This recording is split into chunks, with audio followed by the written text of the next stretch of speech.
Ci troviamo in territorio veneto, davanti al famosissimo lago di Misurina, e l'obiettivo di oggi è raggiungere Monte Popena, nelle Dolomiti Ampezane. Giornata meravigliosa, posti stupendi, non ci rimane altro che metterci in marcia.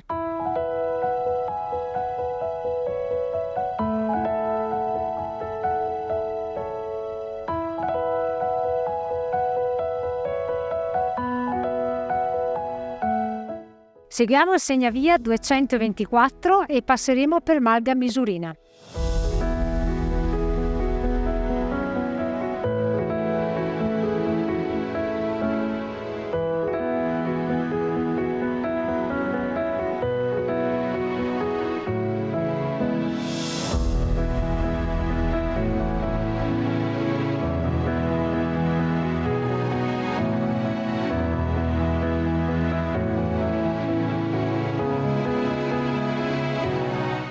Arrivati in questo punto, continuiamo sul segnavia 224, direzione Forcella de Popena.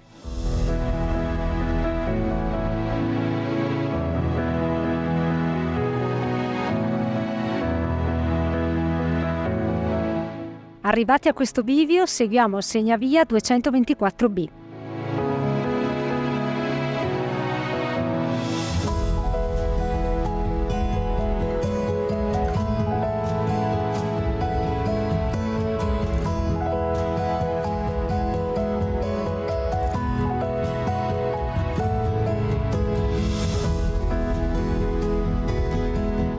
Si sale verso la Forcella Popena.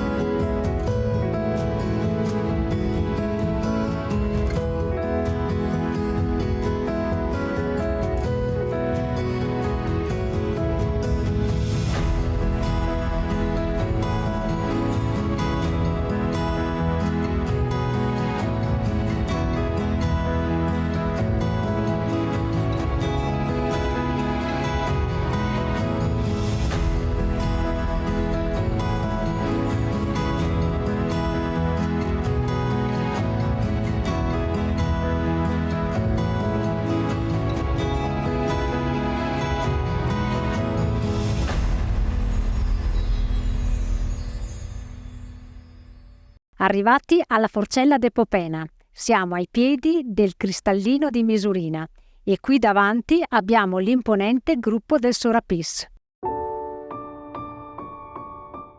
Nei pressi della Forcella Popena si trovano i ruderi del rifugio Popena. Questo rifugio fu costruito da Lino Conti, grande appassionato di montagna, negli anni 30, tra il 1934 e il 1935. Purtroppo però nel 1948 alcuni vandali lo incendiarono. Lino Conti tentò la ricostruzione del rifugio, ma dovette poi sospendere i lavori per mancanza di risorse economiche. Continuiamo il giro e andiamo al Monte Popena.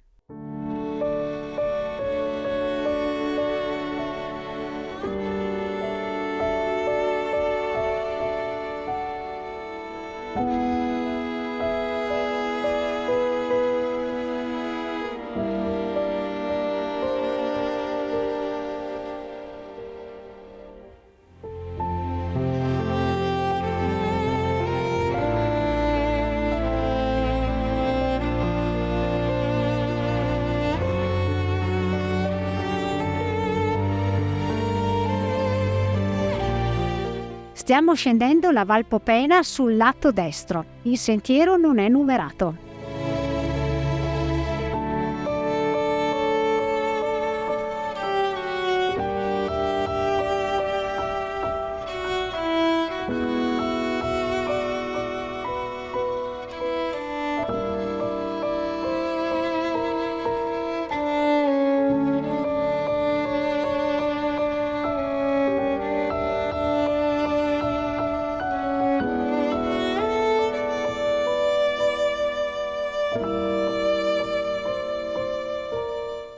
Arrivati in questo punto, seguiamo il segnavia 224.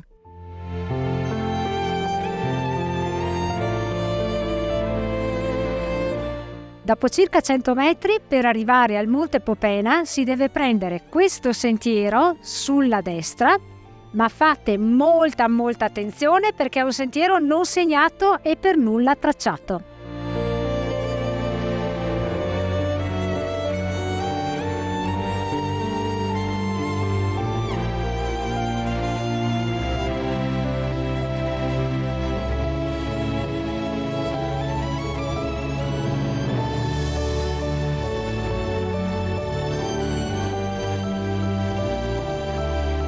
Wow, che spettacolo! Guardate che vista sul lago di Misurina!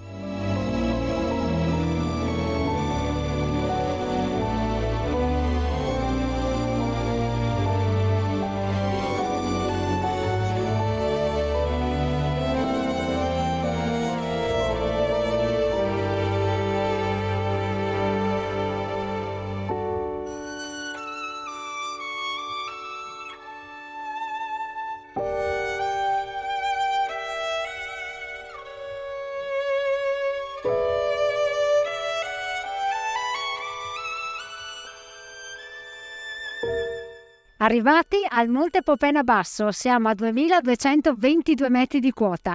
Purtroppo siamo arrivati con la pioggia, ma comunque il panorama è spettacolare. Monte Piana, 3 cime di Lavaredo, Cadini di Misurina.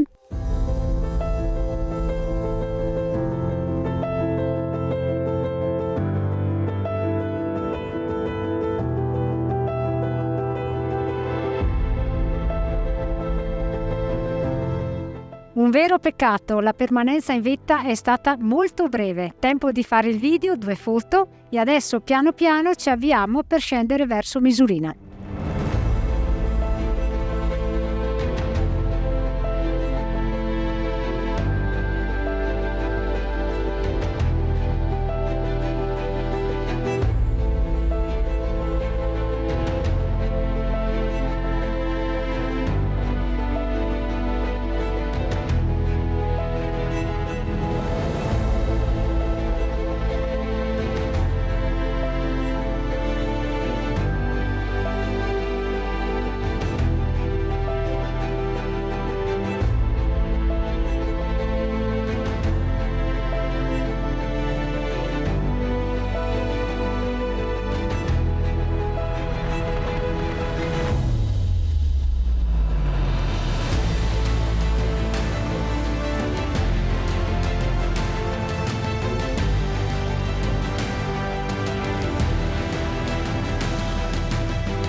Ritornati a Misurina, abbiamo concluso il giro ad anello. Possiamo dire che raggiungere Cima Popena può essere una valida alternativa ai classici percorsi iperaffollati della zona di Misurina, camminata in un ambiente solitario e super panoramico. Considerazioni sul giro. Lo possiamo classificare di media difficoltà per la presenza di tratti esposti, dove è richiesto passo fermo e assenza di vertigini. Inoltre segnaliamo che in alcuni tratti la segnaletica è proprio assente, quindi l'importante è seguire la traccia GPS. Lungo il percorso non ci sono punti ristoro. Come sempre vi salutiamo e vi diamo appuntamento alla prossima!